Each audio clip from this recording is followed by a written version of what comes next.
আসসালামু আলাইকুম গাইস, আজকে দেখাবো আমাদের মসজিদ এবং কবরস্থান।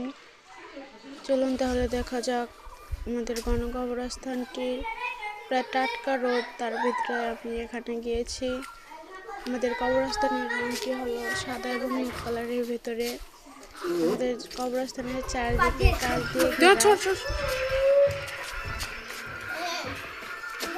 চলুন দেখে আসি কবরস্থানটি।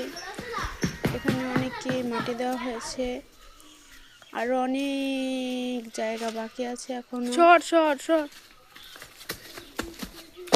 অনেক বড় কবরস্থানটি।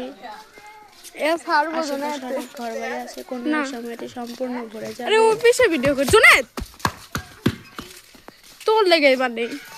কোন এক সময়ের জন্য দারোয়ানও রাখা হবে। চলুন তাহলে ঢুকে যাই কবরস্থানের ভিতরে।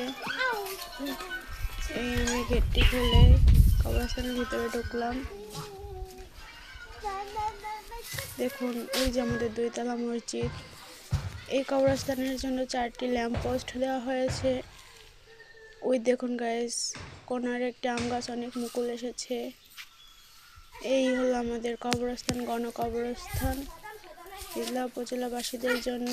আল্লাহ হাফেজ গাইস, এই ছিল আমাদের আজকের ব্লগ।